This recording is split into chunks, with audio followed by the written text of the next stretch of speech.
Well, hey, North Tarrant Church, my name is Scott Johnson. I'm the lead pastor here, and I am so glad that you're with us this morning. In fact, if this is your first time here, could you do me a favor? Would you drop down below? There's a digital connection form. You can find it in our comments, whether it's on YouTube or Facebook. And I would love for you to fill out that form, and here's why. Because I have a little card that I want to send to you. It's a gift card. It's a card that you get coffee with, because we know that Mondays come with great regularity, and we want to make sure that this Monday doesn't become one of those Mondays. So let us know you're here. We'd love to put a Starbucks gift card in your inbox, and I won't spam you with thousands of emails a day. We just want to say thank you. Now, if you've been here for several weeks, maybe you've been tracking with us online for months now, and you have questions about faith, questions about who Jesus is, questions about how you can be baptized or how you can take a step towards becoming a part of our church. Here's what I want you to know. We believe that your questions deserve a conversation.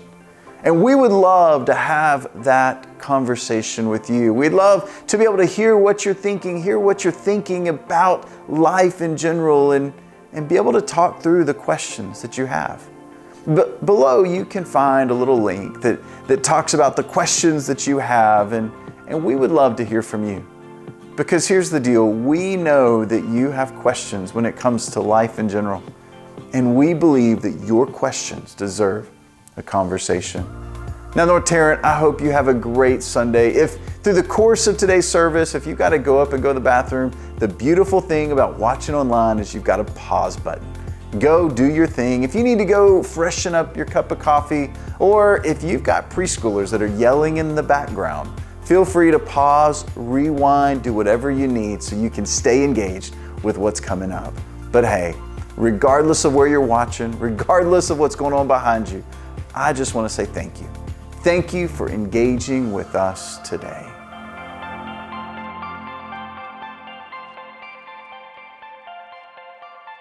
So one thing I think we all have in common is our love of story, right? Our love of story. We all love a good story, whether it's a book or a movie, maybe part of a comedy series, fiction, nonfiction. I love historical fiction.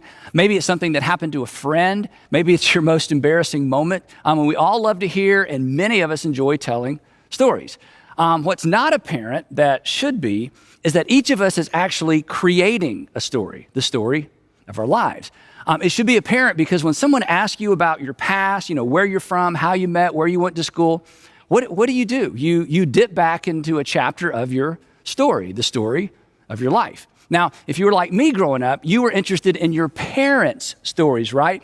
I loved to ask my parents when I was growing up, I loved to ask them about when they got in trouble as kids. For some reason, those were my favorite stories. Maybe it just made me feel better about myself. I don't know. But if your family is anything like mine, there may actually have been some legendary stories in your family, right? Stories that you enjoyed hearing over and over and over, and stories you ask your parents or maybe somebody else in your family to tell over and over and over. But here's the thing. While those events are happening in the past, nobody is thinking in terms of story, right? What are they thinking? They're thinking in terms of current events. It wasn't a story. It was something that was happening in the moment. And this sets us up for where we're headed today. Every significant or unusual current event in your life, even a season of life, once it's behind you, once it's behind us, what do we do with it? We reclassify it as a story. A story we tell, or a story we hope we never have to tell, a story too embarrassing or painful to tell. And often the determining factor as to whether or not we want that story to be told is the decisions we made while the story was unfolding, right? The truth is, we write the story of our lives one decision at a time. Whether it's a thoughtful response or an emotionally fueled reaction, we write the story of our lives one decision at a time. More on that in just a minute. Today, we're in part 3 of our series, Better Decisions, Fewer Regrets. And the big idea behind this series is simply this. It's the often overlooked relationship between good questions and good decisions. And as we've said, good questions set us up for good decisions. And in fact, in some way, our decisions are no better than the questions we ask or the questions we don't think to ask. And here's the promise of this series. If you will ask, and if you will answer honestly, and then if you will act on your honest answer to the 5 questions that this series is built around, I promise you, you will make better decisions, and consequently, you'll live with fewer regrets. Your life will actually be better. And the people who look to you, the people who depend on you, their lives will be better as well. Because, and you know this, we aren't the only people impacted by our decisions. And we are not the only people impacted by our regrets either. Now, in part 1, I suggested you memorize this saying, a saying from the book of Proverbs. And here's the saying. I hope some of you've memorized this. The prudent see danger, and they do something. They respond appropriately. They take refuge. But the simple or the naive, they just keep on going and they pay the penalty. And the reason I want you to commit that saying to memory is this. As simple and as straightforward as these 5 questions are, they will bring you into conflict with the sales associate that lives in your head, just as they bring me into conflict with the sales associate that lives in my head. Because this little sales associate that lives in your head and his or her voice sounds a lot like your voice, right? They want you to act now. They want you to decide fast. They want you to focus on the immediate rather than the ultimate.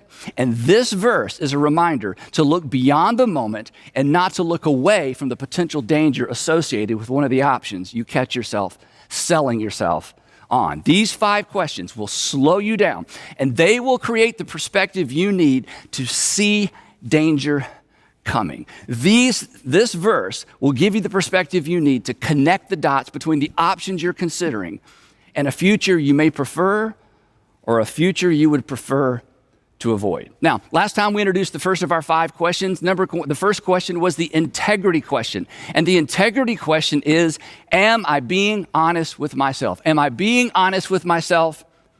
Really? So I hope since last time we met, you have been being honest with yourself, really. And I hope you've been being honest with yourself, even if the truth about yourself made you feel a little bad about yourself. Because as we said last time, acknowledging where we are is the first step to getting where we ultimately want to be. So when making a decision of any magnitude, ask yourself, am I being honest with myself? Really. Today is the second question, and I call this the legacy question. The legacy question. Anytime you're making a decision of any magnitude or of any consequence, I want you to pause and ask the legacy question, which is, what story do I want to tell? What story do I want to tell? Think about it this way. When this decision, or maybe this entire season of life, when this relationship, when this business transaction is reduced to simply a story that you tell, what story do you want to tell? What story do you want to tell? Do you want to be the hero, or do you want to be the villain? Do you want to be the good example, or do you want to be the bad example? Which option will make this a story worth remembering, as opposed to a story you hope no one ever tells and no one ever finds out about? Which option would make this a story you'll be proud to tell your children someday, maybe even your grandchildren? And here's the good news. You get to decide. But you decide one decision at a time, because as far as it is up to you, you write the story of your life one decision at a time. And every decision you make becomes a permanent part of the story of your life. Every decision you make has an outcome, a consequence, a result. It may be good or bad, desirable, undesirable, expected, unexpected, whatever the case. That outcome becomes a permanent part of the story of your life. Your boss comes along and he asks you to lie to a client, and you choose to lie to the client, and the client finds out and calls you on it, and the boss lays the blame on you, and you lose your job. Now, part of your story is that you lied and you lost your job because you lied. It's not a good story. What about this story? Your boss asks you to lie and you choose not to lie, and you lose your job because you wouldn't do what your boss asked you to do. It's not a great story, but that's a better story, right? Or how about this one? You met this guy. He was just kind of okay. He was convenient. There wasn't anybody else on the horizon. Something in you knew this really wasn't something you should pursue, but you did anyway. And 2 years later, the whole thing just evaporated. It's pretty much a story you hope no one even asks you about, a story that no one finds out about. How about this one? Your friends wanted you to go out, but you had an exam to study for, and you said no. You stayed in and you studied and you aced the exam. And that was a decision you made over and over and over, and now you have a degree to show for it. That's a good story. The point is simply this: every decision and the outcome of that decision becomes part of your story, which means decision by decision, you are writing the story of your life. That's why when you're making a decision of any magnitude, you've got to pause, look ahead, and think, when this is nothing more than a story I tell, what story do I want to tell? The decision you are wrestling with right now is going to be nothing more than a story you tell someday. What story do you want to tell? Now, the challenge with all of this is this. In the midst of current events, in the midst of circumstances, we don't think of our lives in terms of story. Now, it is a story, but we don't think that way. For example, if you recently lost your job, surviving this season without a job, well, one day this is just going to be a story that you tell. What story do you want to tell? I lost my job. I was embarrassed. I started drinking too much. I racked up some unnecessary debt. I lost the respect of my friends and my kids. That's not a great story. It's understandable. I mean, losing a job, going for a prolonged period of time without work is terrifying. It's terrifying. But the decisions we make in the valleys eventually are just stories we tell on the other side. Or maybe back to the dating thing, you're dating someone and things are going okay, but there's someone else in the picture. And yeah, she's married or he's married, but you find yourself gravitating in their direction, and they seem to be gravitating in your direction as well. And you get the sense that if you're willing, they're willing. Your decision will be a permanent part of your story and hers and his. What story do you want to tell? I got involved with someone at work who was married. I ended up busting up a marriage. Now their kids ping pong between two homes on the weekends. Is that the story you want to tell? I don't think so. Now, here's something that I think is true of all of us. You'd like to be able to tell your entire story without skipping any parts, without skipping any chapters, or having to lie about the details, right? Someday you'd like to be able to sit down with your kids, or maybe even your grandkids, or maybe someone you hope to spend the rest of your life with and tell your entire story. And isn't it true? You'd like to be the hero in your story. I think we all want that. And I think going forward, you can have that. But it will require you to stop mid-decision and ask, what story do I want to tell? Which of the available options do I want as a permanent part of my story? Now, I think one of the reasons we don't think about story when we're making decisions is we get distracted by the pressure and the emotions of the moment, right?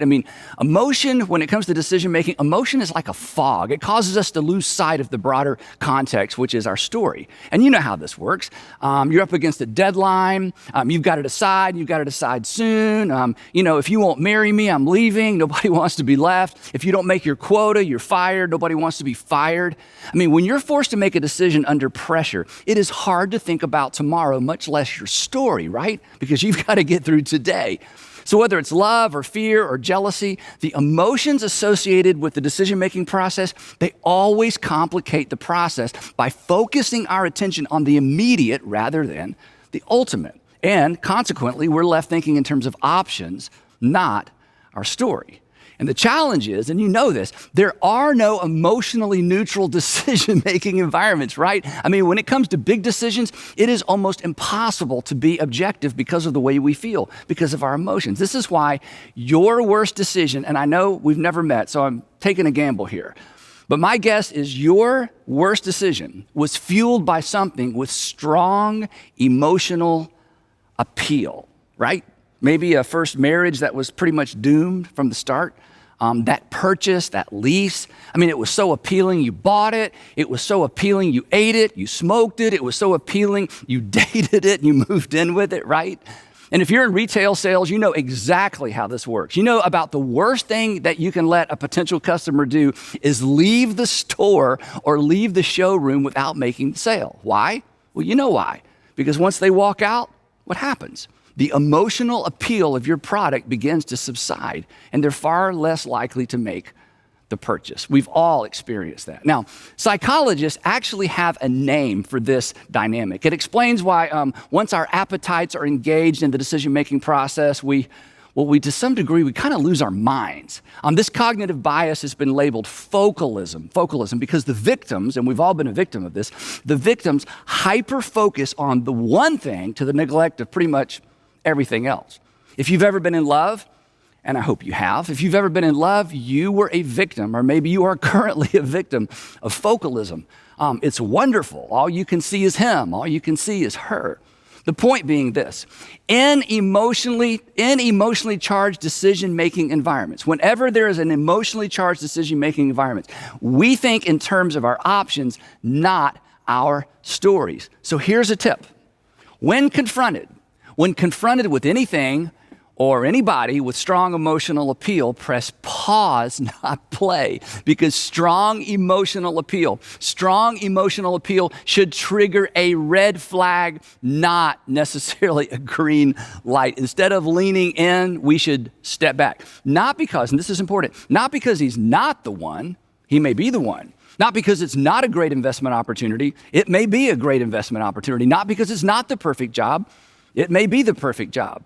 But in spite of that, we should step back, because anything with strong emotional appeal, even the right thing, clouds our judgment. So just hit pause, get your bearings, go home and think about it, call a friend, and for sure, consider your story. Because when you consider your story, it places the decision-making process within the broader context of our entire lives. Now, the Old Testament story of Joseph, I think is a great reminder of how powerful and legacy-preserving this question is. This is why I call it the legacy question. Now, many of you are so familiar with this story, you could tell it yourself, so I'll give you the condensed version. Around 1800 BC, a 17-year-old named Joseph, the 11th of 12 sons, finds himself in a no-win situation that is not of his own making. His father, Jacob, loved him more than all the other boys because Joseph's mother was his father's favorite wife, which fueled the fires of jealousy in his 10 older brothers. Eventually, as you probably know, their jealousy gets the best of them. They decide to kill Joseph. In the end, they lose their nerve and decide to sell him instead, which is a bit more merciful and way more profitable. And they sell him to slave traders. And then they tell their dad that he was killed by a wild animal. And now, and this is important, now these 10 young men, think about this, these 10 young men have a secret that they are forced to live with for the rest of their lives. They have a chapter in their lives they will be embarrassed to tell. I was so jealous of my younger brother that I, along with my other 9 brothers, beat him up and sold him. There were 10 of us and one of them. Who wants to tell that story? And then we lied to my father and broke his heart and said that his favorite son had been killed by a wild animal. That's not a good story. And now, Joseph's brothers are liars for life. Please don't decide anything that makes you a liar for life. Here's why. Whatever you gain in the moment will not be worth what you're forced to carry into the moments that follow.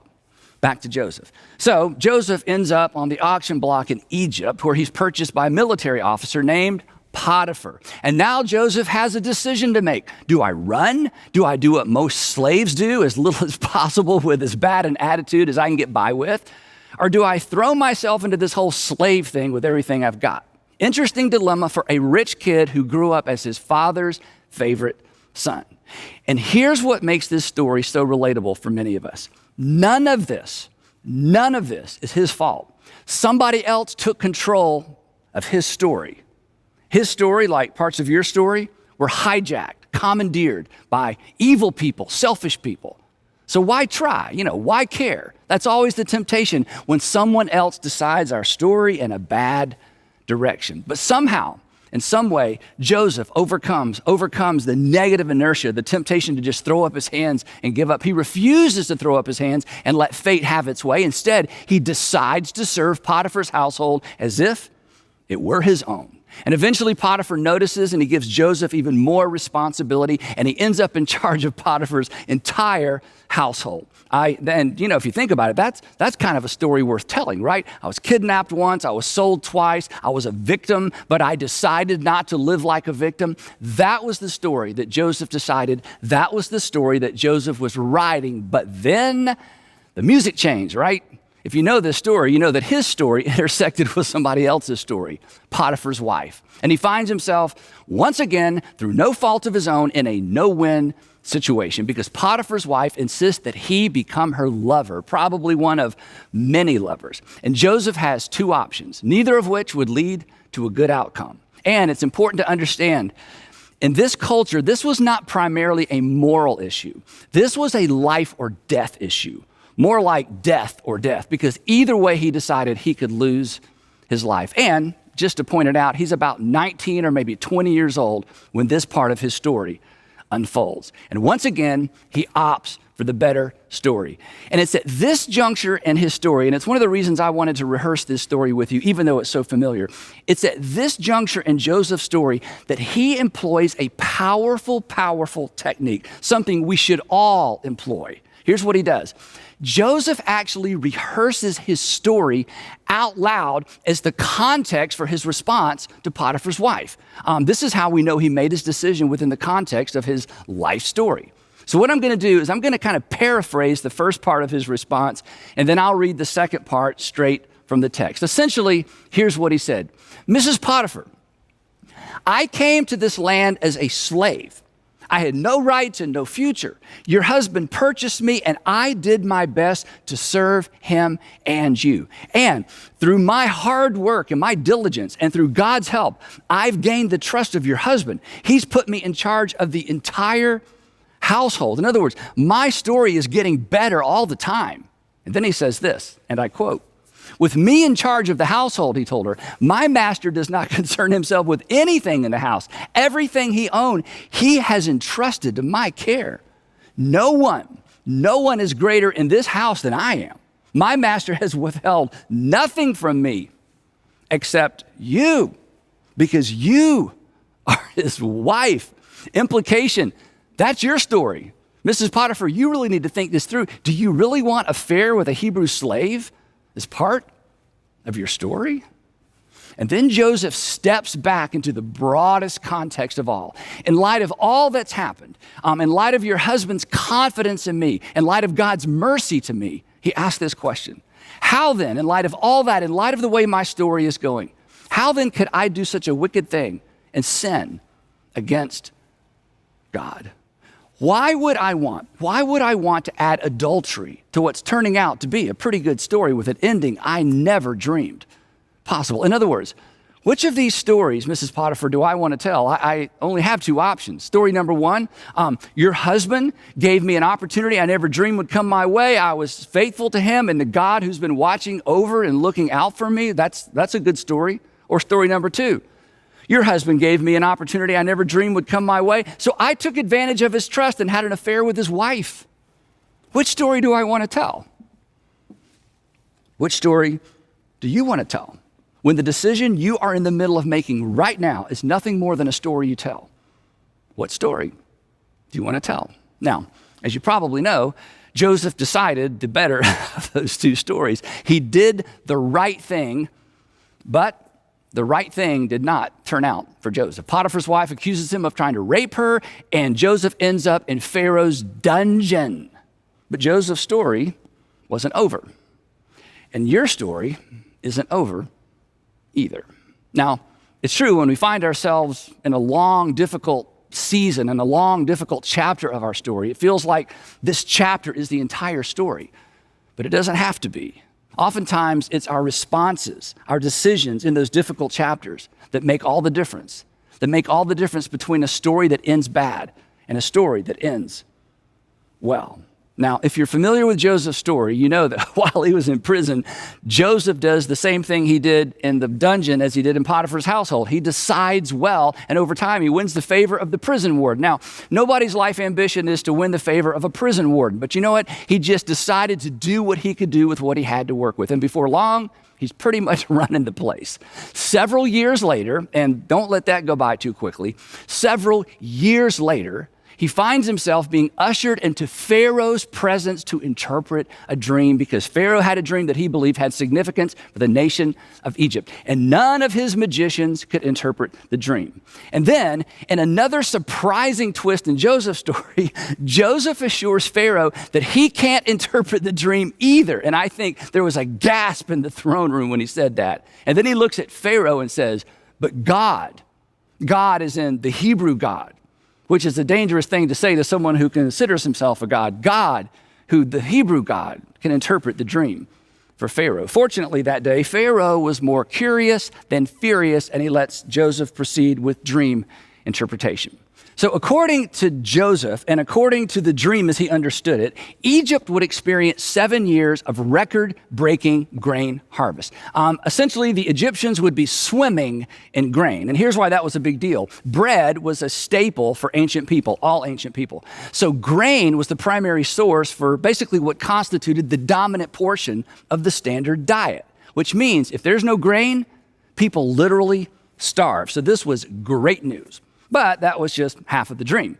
Egypt would experience 7 years of record-breaking grain harvest, followed by a famine so severe, Joseph said, that everybody's going to forget all about the 7 good years. Now, when Joseph finished interpreting the dream, everybody in the throne room assumed that Joseph was finished and he would be escorted out. But Joseph wasn't finished, and he does the unthinkable, and he gives Pharaoh unsolicited advice. Now, nobody gave the Pharaoh unsolicited advice, especially a foreigner who still smelled a bit like the dungeon. But this was the advice he gave Pharaoh. He said, "Oh, Pharaoh, somebody needs to wake up every single day focused on this problem. Somebody needs to wake up every single day focused on preparing Egypt for what's coming. So choose somebody you trust and put them in charge of grain storage." Silence in the throne room as everybody waited to find out what unimaginable horror awaited this arrogant Hebrew who would dare to give Pharaoh advice.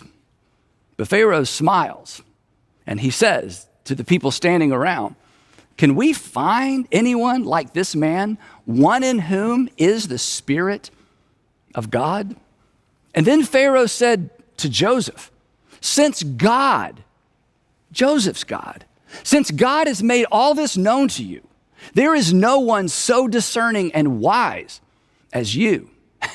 And then to the shock and awe of everyone standing there, "You shall be in charge of my palace, and all my people are to submit to your orders. Only with respect to the throne will I be greater than you." And in this moment, Pharaoh makes Joseph the prime minister of Egypt. And once again, Joseph did what Joseph did. He decided well, and he devotes himself to this unprecedented opportunity. 7 years later, as he predicted, a famine devastates that region of the world. Once everybody's personal grain cupboards are bare, Joseph opens the federal grain silos and feeds the nation. And before long, people from all over that part of the world are caravanning to Egypt to buy grain, including, if you know this story, including Joseph's brothers. And when they arrived, he happened to be out that day, and he recognized them immediately. But of course, they did not recognize their 30-year-old brother, whom they had not seen since he was about 17 years old. Now, if you've never read this story in Genesis, you should. There are so many fascinating details we don't have time to explore today. But in the end, Joseph finally reveals his identity to his 10 older brothers, and they are speechless. Actually, they are terrified, and they beg for mercy they know they don't deserve, and in all likelihood will not receive. And they were so sure Joseph would do to them what they had done to him, because that's exactly what they would do to him if they were in Joseph's position. But, and here's the point of the story, Joseph wasn't anything like his brothers. And do you know why? Because throughout his life, Joseph refused to react. And in refusing to react, he avoided becoming like the people he didn't like. He decided against the gravitational pull of bitterness. So consequently, now that he's got the power, he is free. and he is free to write a better story. He decided his life in a different and a better direction. He decided a story worth telling. That's why we're telling his story. And in that moment, he made a big decision. He decided revenge would not be part of his story. So in addition to rescuing Egypt from the famine, Joseph rescues his entire family and their families as well, and he moves them all to Egypt. Now that is a story worth telling. A story he decided one decision, one response at a time. Which brings me back to us, which brings me back to you. What story do you want to tell? What story do you want told about you? Like Joseph, like his brothers, you're writing the story of your life, one decision at a time. Don't do what his brothers did. Never, ever, ever choose the option that makes you a liar for life. Listen, this is so important. Long after whatever you gained is gone, you'll be left with your lie. You'll be left with the story you won't be proud to tell. Every relational, financial, professional, academic decision and the outcome of those decisions, they become a permanent part of your story. So write a good one. Decide a good one. And if you haven't decided a good one up to this point, remember this, your current chapter is just that. It's a chapter. It's not the whole story. So as we wrap up, I want to challenge you to make a decision right now. I want to challenge you to make this decision. I'll decide a story I'll be proud to tell. I'll decide a story I will be proud to tell.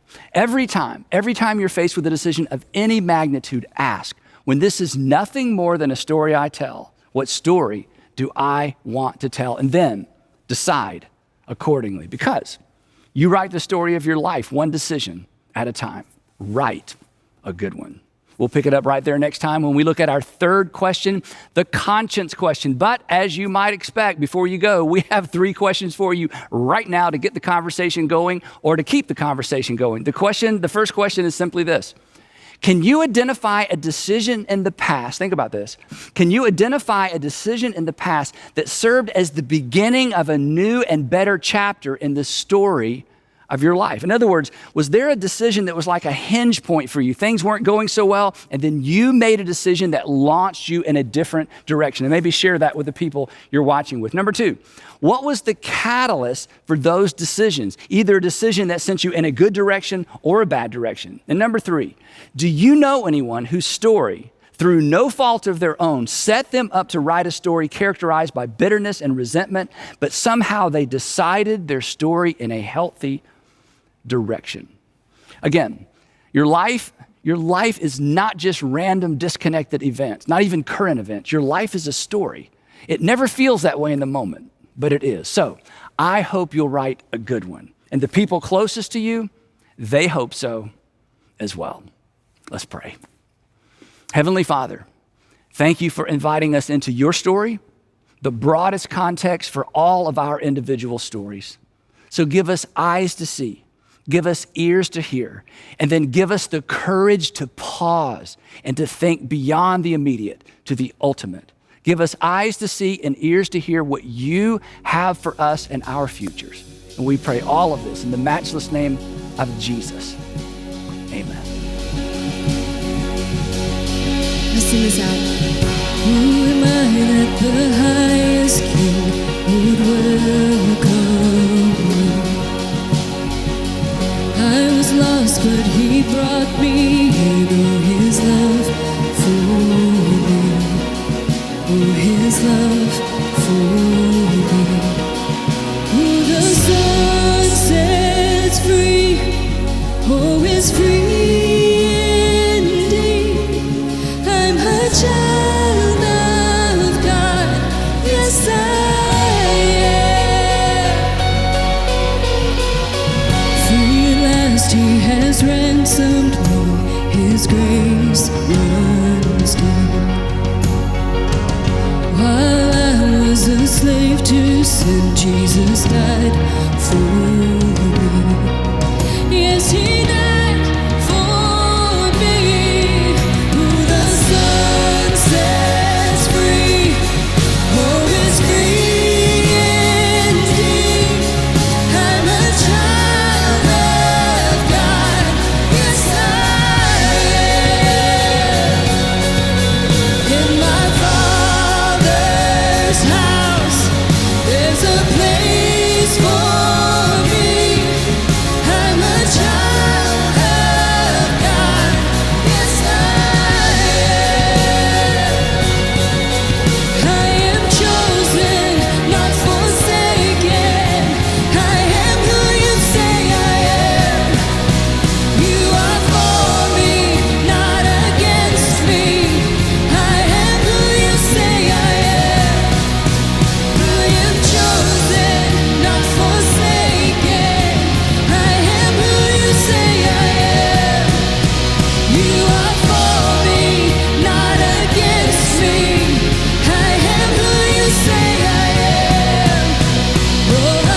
has a place for me.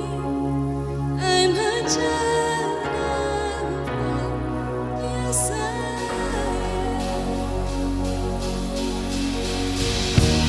am. You know, singing those words, realizing that you are a child of the risen King. How amazing, right? He has not forsaken you, and He is never going to leave you. No matter your past, no matter what is going on right now, He has you. He has chosen you. So as we continue this song, we want you to sing this out. Sing it loud, sing it proud.